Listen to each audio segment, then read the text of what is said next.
खून खराबे वाली ईद है, पशु बलि है, त्यौहार है ये तो इनका, ठीक है। और आप एक चीज़ जान लीजिए, आप खड़े कहाँ पर हैं? आप गाज़ियाबाद में खड़े हैं। गाज़ियाबाद किस से बना, किस शब्द, किस लफ्ज़ से बना है?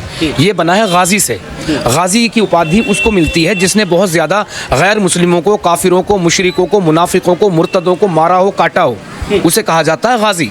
और ये गाज़ी आबाद यानी कि जो गैर मुस्लिमों को, काफिरों को, यानी हिंदुओं को, सबको मारने काटने वाले यहाँ आकर बसे, आबाद हुए, इस नाम पर इसका नाम पड़ा गाज़ी आबाद। कुरान क्या कह रहा है? एक जगह नहीं, अनगिनत जगह पर काफिरों को मारो काटो, अनगिनत लगभग 250 जगह पर मारने काटने की बात कही गई है। और तो और कुरान ये भी कह रहा है जो इस्लाम छोड़ देते हैं तुम उनसे दोस्ती ना रखो। तो पहले तो मेरी योगी जी से एक विनती है, माननीय योगी जी महाराज जी, आप इतने शहरों के नाम बदलते हैं, कम से कम इस खूंखार, इस दरिंदे के नाम को चेंज कीजिए। ये गाज़ी आबाद यानी कि गैर मुस्लिमों को, काफिरों को मारने काटने वालों का ये शहर है। कम जो मार काट की आयतें हैं वो निकाल दो, जो गंदी गंदी हदीसें हैं हलाला की, अय्याशी की, लोंडीबाजी की, है ना, कम से कम ये निकाल दो। रिफॉर्म कर लो यार। हिंदुओं में भी सती प्रथा थी लेकिन हिंदुओं के कहीं ग्रंथ में नहीं थी। ये कमाल की बात है, किसी ग्रंथ में है नहीं थी, लोगों की खुद से बनाई हुई थी, तो हिंदुओं ने ही उसको बैन किया, ख़त्म किया। तो इस तरह से तुम बैन नहीं कर सकते काफिर।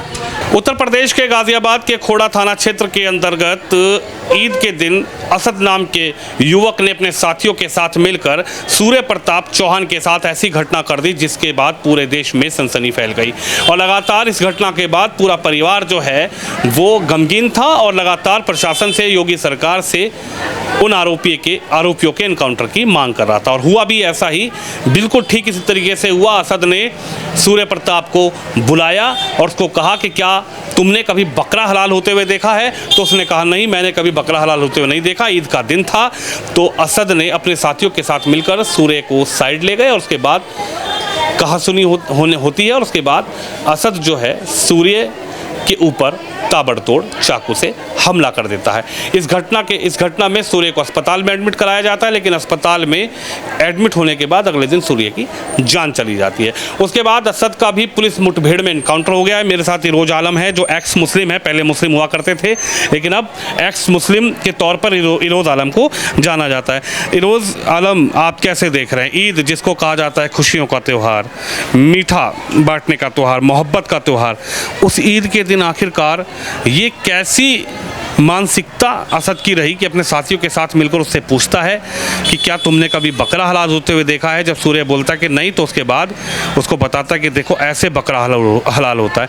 क्या कहेंगे इस घटना पर? देखिए भाई साहब, ये जो है आपने खुशियों का त्यौहार कहा, मीठी कहा, मीठी तो एक अलग होती है, ईद उल फितर मीठा वगैरह बनता है उसमें। तो ये तो खून खराबे वाली ईद है, पशु बलि है, त्यौहार है ये तो इनका, ठीक है। और आप एक चीज़ जान लीजिए, आप खड़े कहाँ पर हैं? आप गाज़ियाबाद में खड़े हैं। गाज़ियाबाद किस से बना, किस शब्द, किस लफ्ज़ से बना है? ये बना है गाज़ी से। गाज़ी की उपाधि उसको मिलती है जिसने बहुत ज़्यादा गैर मुस्लिमों को, काफिरों को, मुशरिकों को, मुनाफिकों को, मुर्तदों को मारा हो, काटा हो, उसे कहा जाता है गाज़ी। और ये गाज़ी आबाद यानी कि जो गैर मुस्लिमों को, काफिरों को, यानी हिंदुओं को, सबको मारने काटने वाले यहाँ आकर बसे, आबाद हुए, इस नाम पर इसका नाम पड़ा गाज़ी आबाद। तो पहले तो मेरी योगी जी से एक विनती है, माननीय योगी जी महाराज जी, आप इतने शहरों के नाम बदलते हैं, कम से कम इस खूंखार, इस दरिंदे के नाम को चेंज कीजिए। ये गाज़ी आबाद यानी कि गैर मुस्लिमों को, काफिरों को मारने काटने वालों का ये शहर है। और तो ये देख लीजिए ईद के दिन किस तरह से लेकर गया। और मैं देखिए, आप जितने भी वो लोग यहाँ पे बात कर रहे हैं हिंदू मुस्लिम, मैं हिंदू मुस्लिम पर बात ही नहीं करता जी, क्योंकि दोषी मुस्लिम है ही नहीं, मुसलमान निर्दोष है। सबसे पहला विक्टिम ये है, इसका गुनहगार जो कौन है? इसका गुनहगार है कुरान। आप मुझसे कहें मैं हिंदू मुस्लिम नहीं करूँगा, मैं गीता कुरान करूँगा। गीता कहीं कहीं से कहीं तक मारने काटने का ऑर्डर नहीं दे रही, पशु पक्षियों को भी प्रेम करने की बात कर रही है, वो कर्मों की बात कर रही है। लेकिन कुरान क्या कह रहा है? एक जगह नहीं, अनगिनत जगह पर काफिरों को मारो काटो, अनगिनत लगभग 250 जगह पर मारने काटने की बात कही गई है। और तो और कुरान ये भी कह रहा है जो इस्लाम छोड़ देते हैं तुम उनसे दोस्ती ना रखो। सूरत आप ये दावा कर रहे हैं कि कुरान में ऐसा लिखा है? हाँ, दावा नहीं कर रहे हैं, आप पढ़ लीजिए, मैं रेफरेंस के तौर पे नंबर दे दूंगा। सूरह अनफाल की 39 आयत आप पढ़ लीजिए, आप पूरा सूरह तौबा पढ़ लीजिए, हर सूरह पे, सूरह मतलब चैप्टर पे बिस्मिल्लाहिर्रहमानिर्रहीम है। बिस्मिल्लाहिर्रहमानिर्रहीम यानी शुरू करता हूँ अल्लाह के नाम से जो निहायत रहमान और रहीम है। रहमान और रहीम मतलब खूब दयालु, लोगों के लिए अच्छा परोपकारी है। लेकिन सूरह तौबा एक ऐसा चैप्टर है जिस पर बिस्मिल्लाह ही नहीं है। तो जो कुरान मारने काटने की बात कर रहा है उस कुरान को फॉलो करने वाले कैसे हो सकते हैं? आपने कभी सुना ना सुन्नी मुस्लिम? सुन्नी मुस्लिम सुना ना? इसका मीनिंग क्या बताते हैं ये अनपढ़ जाहिल गंवार? जी, जो सुन के मुसलमान हुआ है वो सुन्नी मुस्लिम है। अरे 80-85% लगभग सऊदी अरब में मुसलमान है, तो सुन के इस्लाम में आए क्या? सुन्नी कहते हैं सुन्नत पर अमल करने वाले को। और सुन्नत क्या है भाई साहब? सुन्नत ये है कि मोहम्मद सल्लल्लाहु अलैहि वसल्लम ने, इनके प्यारे प्यारे आका ने जो जो काम किए हैं उनको फॉलो करना, उनके नक्शे कदम पर चलना, वो कहलाता है सुन्नत। और जो सुन्नत पर अमल करने वाला है वो है सुन्नी मुस्लिम। मोहम्मद साहब ने कितने मार काट की, बनु कुरैज़ा कितना जंगे, ये कौन कौन सी जंगे खैबर कितनी उठाकर देख लीजिए, कितना मारा काटा, उसको जो फॉलो करता है वो सुन्नी मुस्लिम कहलाता है। अब इस लड़का ने क्या किया? ये सुन्नी मुस्लिम था, मोहम्मद साहब ने भी मार काट की है। गैर मुस्लिमों को जीने का कोई भी, वो हिंदू ही नहीं, किसी भी धर्म मजहब से आता हो, इस्लाम के कुरान के अकॉर्डिंग जीने का हक नहीं है। सूरह तौबा क्या कह रही है? सूरह तौबा आपको नजस बता रही है। 28वीं आयत पढ़ लेना, सूरह तौबा लिखना, सूरह तौबा आयत 28 इन हिंदी इंग्लिश जो भी आप भाषा जानते हो। आपको नजस कहा है, नजस बना है नजासत से, इसका मीनिंग है मल मूत्र, आप टट्टी पेशाब है कुरान के मुताबिक। और 28 और इसी 29 आयत में कह रही है सूरह तौबा, अगर यहाँ पर और मुसलमान बढ़ जाए, अगर यहाँ पे हिंदू रहना चाहते हैं या किसी भी कौम के रहना चाहते हैं इस्लाम के मुसलमान के अलावा, तो फिर वो जजिया देंगे। जजिया क्या? कि गुंडा टैक्स। भाई हम आपके एरिया में रहना चाहते हैं, बोले ठीक है रहने का टैक्स दोगे तुम, मतलब टैक्स दोगे?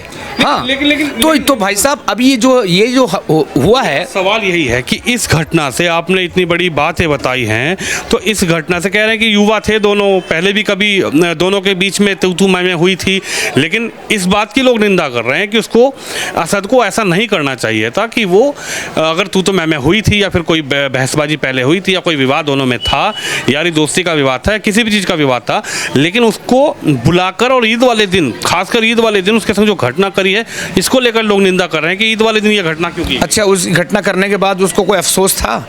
उसने लास्ट अपने इंस्टाग्राम पे या फेसबुक पे जो मैंने वीडियो डाला, उसमें क्या आया? भाई लोगों, तुम्हारा भाई कुछ दिन के लिए जेल जा रहा है। एक फेक वीडियो है, वो असद की वीडियो नहीं है, हो सकता फेक हो। हाँ। लेकिन अरे भाई साहब, क्या घर वाले, जैसे वो मर्डर हुआ था, क्या उसके घर वाले पकड़ के लाए थे? मारा था असद को तो घर वाले पकड़ के लाते, लो जी है जो चाहे इसका कर लो। कभी आप भी अभी ढलान पे हैं, उम्र आपकी हमारी सबकी, जब आप उस एज में थे तो क्या आप मारते काटते फिरते थे? जब आप कॉलेज में थे क्या ज़रा सी बात पे आप चाकू मारते फिरते थे? आप जेब में अंटी में चाकू लगा के घूमते थे?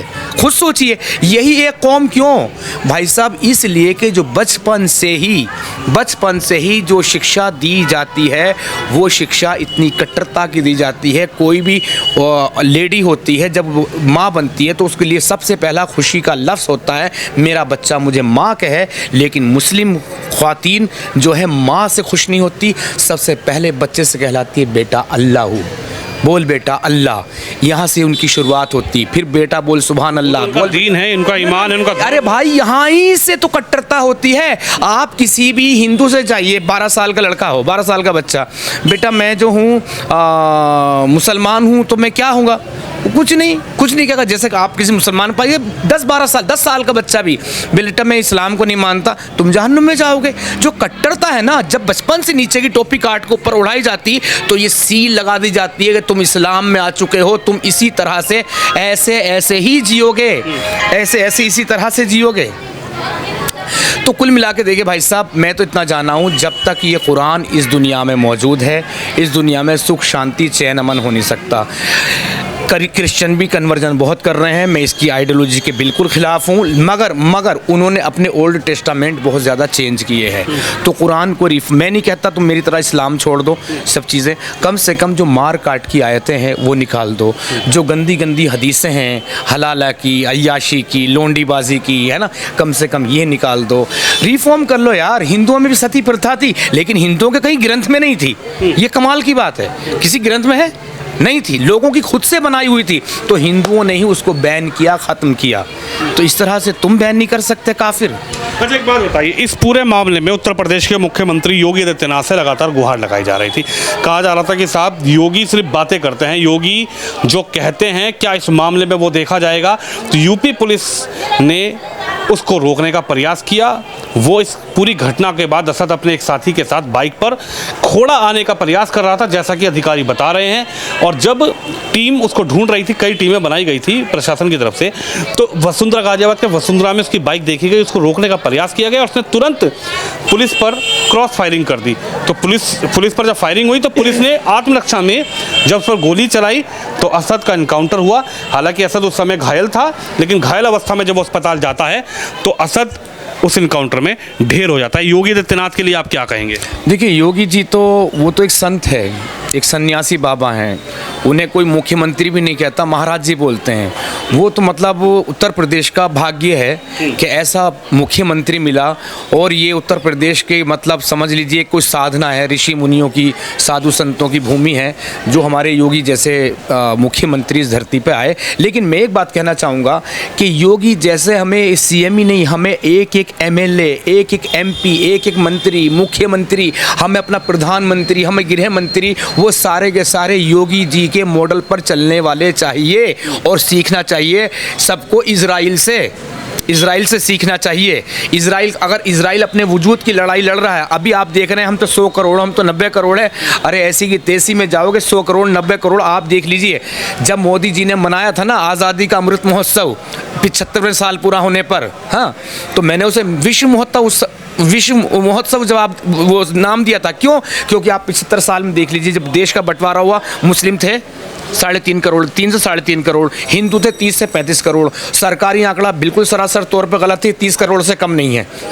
तो आज़ादी के 75वें साल में ये हुए 30 करोड़, हिंदू हुए 90 से 100 करोड़, यानी हिंदू बढ़ा 3%, ये बढ़े पूरे 10%। अभी बढ़ने दीजिए, आप इनको आने दीजिए वक्त, ये भाई भाई के नारे लगाएंगे। जब भी इनकी संख्या कम होगी, अल तकैया करना साफ तौर से इस्लाम इजाज़त दे रहा है। ये तो घटना उत्तर प्रदेश की है, हमारे योगी जी के क्षेत्र की। ये कहीं और की होती ना, ये माँ बस रोते रोते इसकी आंखें सूख जाती, वो जेल भी जाता तो कुछ दिन बाद छूट के आ जाता। देख लीजिए कन्हैया लाल के कातिलों का क्या हुआ, कैसे बाहर आ गए, करोड़ों की फंडिंग। आज आप हिंदुत्व के लिए आवाज़ उठाइए, आपको बंद कर दें, हिंदू नहीं पूछने आएंगे, गिनती के आएंगे बेचारे जिनकी कोई सुनता नहीं है। आप बंद करवा दीजिए किसी मुसलमान को, करोड़ों की फंडिंग हो जाती, नस्लें बैठकर खाएगी। ये जज्बा, अब्दुल पंचर की दुकान भी जोड़ा ना, वो 4 पंचर पहले इसके निकाले रखेगा, 4 पंचर के पैसे। कहा जा रहा है कि इस मामले को बड़ा तूल दिया गया है, इस मामले को जो तूल देकर इस मामले के अंदर हिंदू संगठन जो है इस मामले में तूल देने के लिए लगातार खोड़ा पहुंच रहे थे। इस मामले को इतना तूल दिया गया कि जो है प्रशासन इसमें बहुत एक्टिव। अच्छा, तरुण अग्रवाल को तूल दिया गया, मरे तरुण अग्रवाल के तरुण खटीक को तूल दिया गया, ये देखें आप। और इनको तूल दिया गया, और अगर तूल दिया गया तो एक बात बताओ मेरे प्यारे, जिस वक्त उस लड़के को जिंदा जलाया गया था बांग्लादेश में, तुम कहाँ थे? कभी तुम आए, निकले घरों से, तुमने नारेबाजी लगाई, कोई रैली निकाली कि ये गलत हुआ इस्लाम के मुताबिक?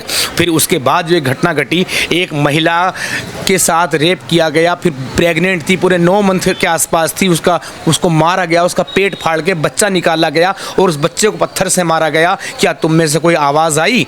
अभी की हाल फिलहाल की बांग्लादेश की घटना है कि एक बच्चा 10 साल का, उसकी एक छोटी बहन, और उसके बच्चे के सामने उसकी माँ का रेप करके मारा गया। बच्चा साइकिल के करियर पे जैसे तैसे अपनी माँ की लाश को उठा के पुलिस स्टेशन पहुंचा, कोई इंसाफ नहीं होने वाला।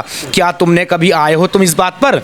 आप पाकिस्तान की देखिए, बीबीसी की एक चीज़ में हाईलाइट करना चाहूँगा, BBC ने एक वीडियो बनाई थी, पाकिस्तान में क्या पढ़ाया जाता है, मुआशरा पाकिस्तान में हिंदुओं को भी ये पढ़ना पड़ता है कि काफिर जो हिंदू है ये गंदे होते हैं, ये नापाक होते हैं, ये मुसलमानों के दुश्मन होते हैं। वो बच्चे अपने घर पे जाके सवाल करते हैं, क्या मम्मी पापा हम गंदे हैं, हम नापाक हैं, ये पढ़ाया जाता है उनको भी।